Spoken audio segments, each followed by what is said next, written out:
दोस्तों नमस्कार और आप देख रहे हैं न्यूज़ बकेट में आपका स्वागत है। बाढ़ को लेकर जिस तरीके से हमेशा एनडीआरएफ ईश्वर तो नहीं कह सकते लेकिन ईश्वर से कम नहीं।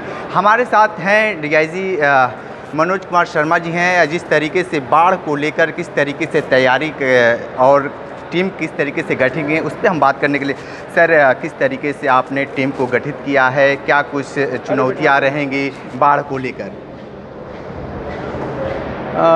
चुनौती तो कोई नहीं है।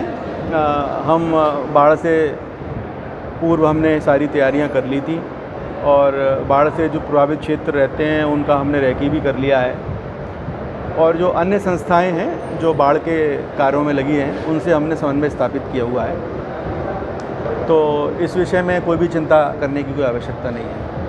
अभी तक कितने टीमें गठित की है जो पूरे पूर्वांचल के लोग इससे लाभान्वित हो? हमारे पास 18 टीमें हैं और वो 18 की 18 टीमें पूर्णतया सक्षम है किसी भी आपदा से निपटने के लिए।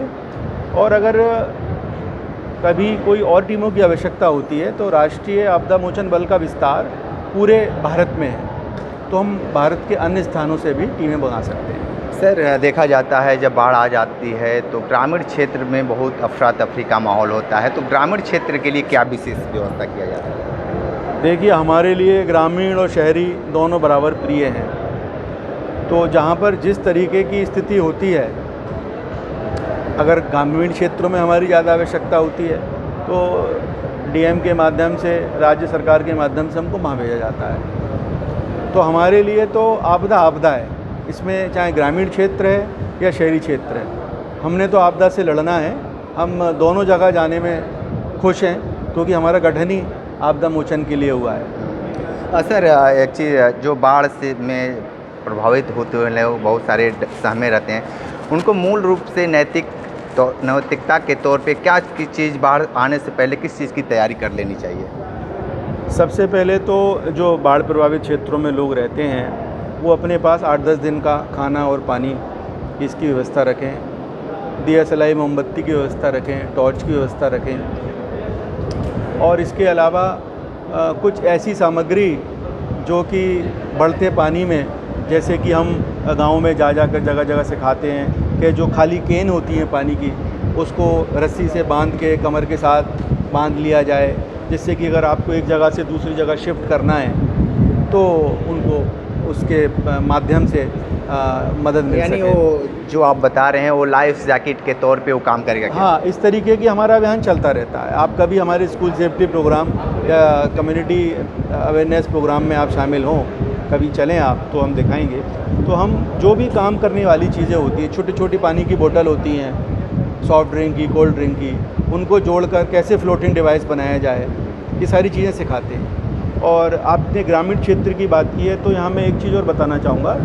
मेरा अनुरोध है हमारे जो ग्रामीण क्षेत्र के नागरिक हैं कि उनके पास जानवर होते हैं तो उनके चारे की भी 8-10 दिन की कम से कम व्यवस्था करके रखें।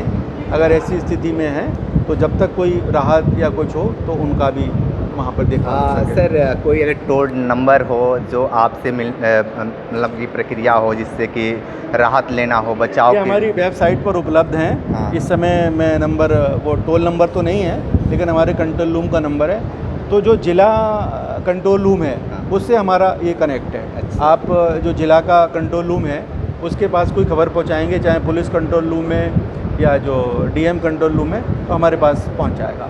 ठीक है। हाँ। तो आप सुन रहे थे मनोज कुमार शर्मा जी को, जिस तरीके से अपनी बातें बताए, ये मुख्य अधिकारी थे। लेकिन बाढ़ को लेकर आप भी चौकसी बनाए रखिए क्योंकि बाढ़ पूछ कर नहीं आती। राजीव से रिपोर्ट कर रहे थे, तो हमारे साथ बने रहिए न्यूज़ बकेट के साथ। हमें दीजिए इजाजत, नमस्कार।